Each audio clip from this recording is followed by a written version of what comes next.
अमरावती जिले के भातकुली तहसील में नीरपेढ़ी सिंचाई परियोजना से प्रभावित 5 गांव के लोगों ने पुनर्वास का विरोध किया है। पुनर्वास स्थलों पर बुनियादी सुविधाओं की कमी के कारण परियोजना प्रभावित लोगों ने आंदोलन का रास्ता अपनाया है। इसके बाद सांसद बलवंत वानखड़े ने इस मुद्दे पर समीक्षा बैठक की और निर्देश दिया कि बुनियादी सुविधाएं उपलब्ध कराने के बाद ही पुनर्वास किया जाए। अमरावती के नांदगांवपेट एमआईडीसी में गोल्डन फाइबर कंपनी में कर्मचारियों को हुए फूड पॉइजनिंग मामले में कंपनी प्रशासन के साथ ही स्वास्थ्य विभाग तक में खलबली मचा दी थी। मामले को गंभीरता से लेते हुए जब जांच पड़ताल शुरू की गई तो अब फूड पॉइजनिंग मामले में बड़े खुलासे हो रहे हैं।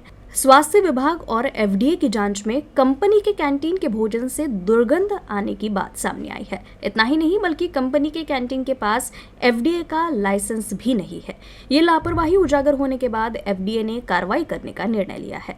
तहसील स्वास्थ्य अधिकारी डॉक्टर मनीषा सूर्यवंशी ने बताया कि विषबाधा के बाद कर्मचारियों को तुरंत इलाज के लिए अस्पताल में भर्ती कराया गया था।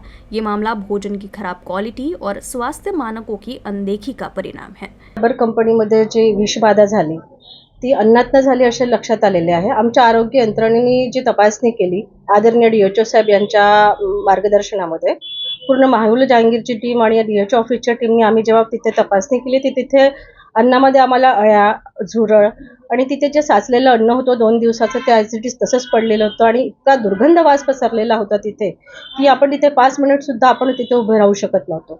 खाद्य एवं औषधि प्रशासन के सहायक आयुक्त बाबूराव चौहान ने कहा कि जांच के दौरान कैंटीन में साफ सफाई का अभाव और खराब क्वालिटी वाला भोजन मिला। इस पर दंडात्मक कार्रवाई की जाएगी और भविष्य में ऐसी घटनाओं को रोकने के लिए सख्त कदम उठाए जाएंगे। गोल्डन फायबर कंपनीतील कथित अन्न विषबाधे संदर्भात अन्न सुरक्षा अधिकारी श्री घनश्याम दंदे यांनी दिनांक 12 जानेवारी 2025 रोजी सदर कंपनीच्या कॅन्टीनची तपासणी करून तिथून अन्नपदार्थांचे नमुने घेतले व विश्लेषणास पाठविलेले आहेत।